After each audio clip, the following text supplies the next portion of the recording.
I've heard rumors that we've hit 1,000 subscribers.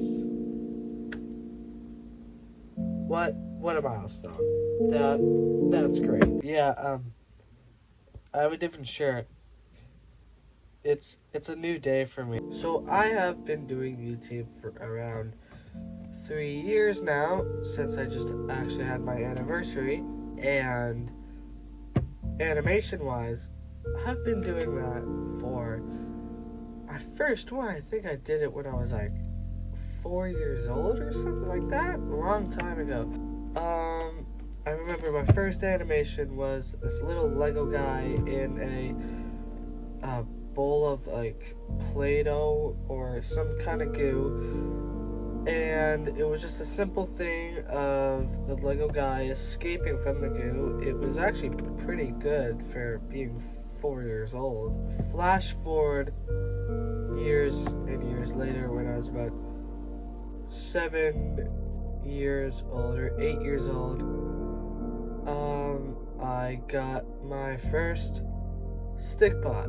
I remember my friend had a stickbot, and I was just like, what cool thing is that? And I immediately asked for the name and asked my mom if we could go get one immediately, because they're so awesome. I actually ended up getting the stickbot around Christmas time, and then including 3 others. I was just so amazed. I didn't understand how. I thought they were the most amazing things I've ever seen before at the time.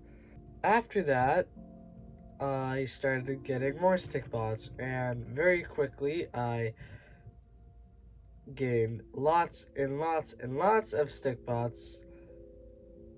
And then I had a whole army, and then it turned into, very quickly, I suddenly had at least over 20 or something of them, and then it just went from there. Now I have a whole bin of them. Don't mind the set pieces, that's for upcoming Dangerlands. So yeah, it progressed very quickly. After a while, when I did animation for a little bit, I got back into the process and got the idea to start my own animation channel. So I'm like, okay, that would be pretty cool. My friends had a lot of channels at the time, so I thought it would be a pretty cool idea. So I thought about names for only a little bit. The first thing I thought of was Finimotion, and that is the name I use today. So it didn't really take me long at all to decide what my name was going to be. So I started. First animation was not the best. It was literally filmed on 1 FPS in my kitchen, no background at all. I'm pretty sure you can see people in the background. So yeah, I was still learning. So, first animation down. I was so excited about the channel that I quickly made lots and lots of more in the hope of getting many views to match people like Mr. Beast, which I quickly learned that that's not easy to do.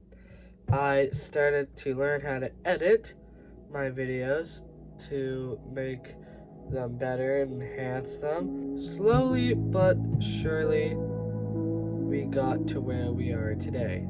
After all, we do have 1,000 subscribers, so I started to be interested in the storytelling. So I experimented with things like, if you've seen The Unknown Facility, recent Beyond Yourself, The Henchman Saga, And then there was a very special thing that came across during the process of creating the story process on my channel. A series you might have heard of called Dangerlands. Dangerlands is one of the best stories on my channel. I've tried to honestly stop it many times, but I just love making the series.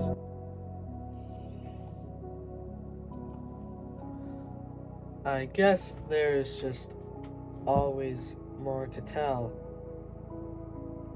and that series is just so built into my heart that it's very hard to let go.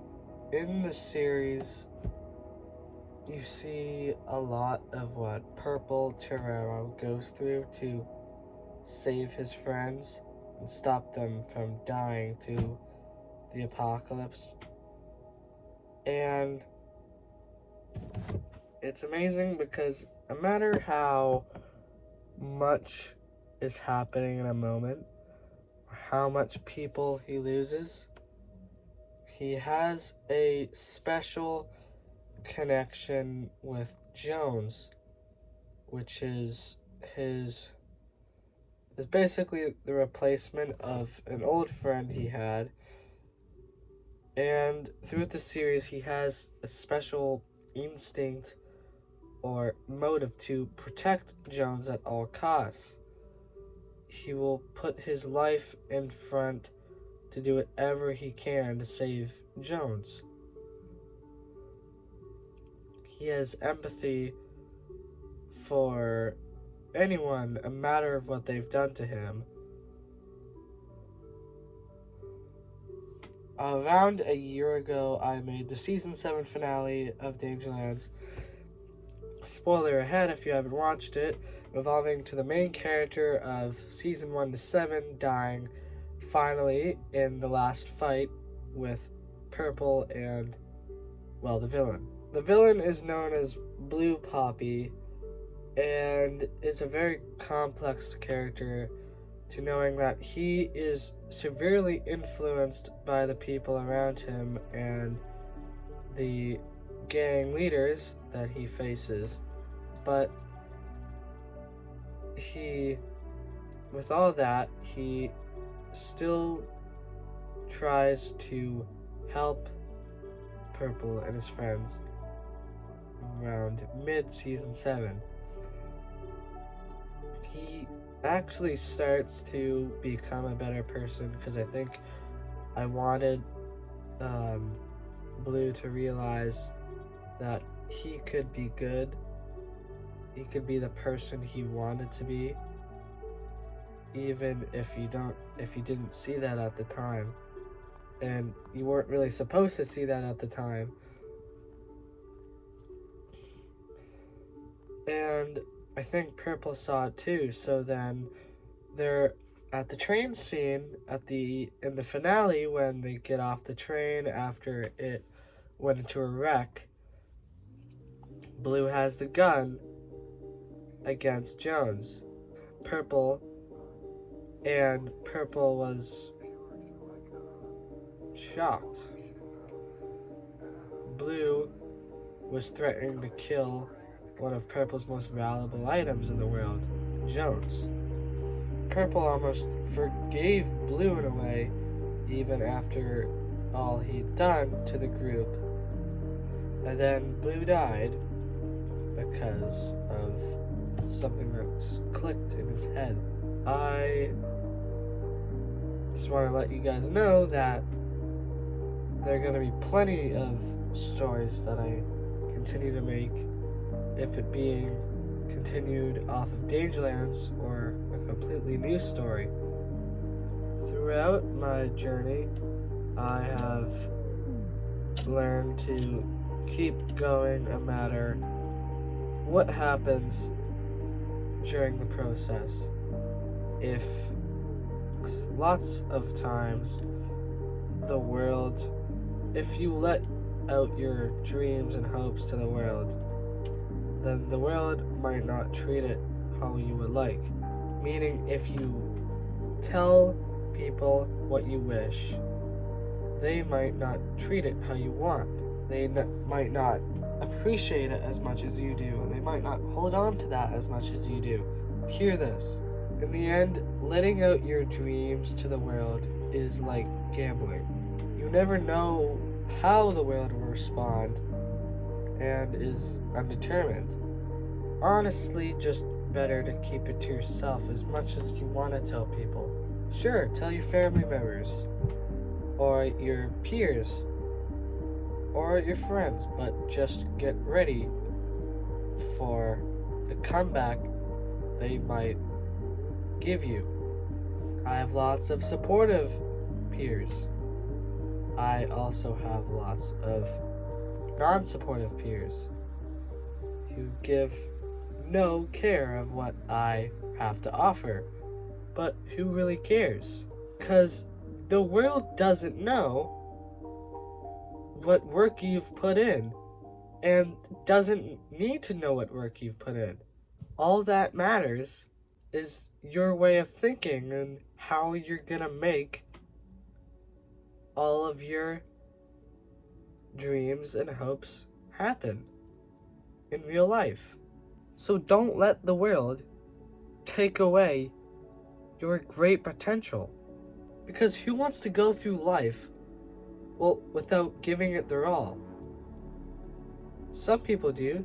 Some people don't go for the big leagues. Some people just sit back and let the world take care of it for them, and then they realize that's not how it works. It's something that you gotta do yourself. It's something that you gotta hold within yourself. And it's something that you gotta remember. Whatever you think that the world we live in doesn't have any hope in you, then just remember the world doesn't need to know. All that matters is what thinking you have. All that matters is what you think, what ideas you have, what your thinking is.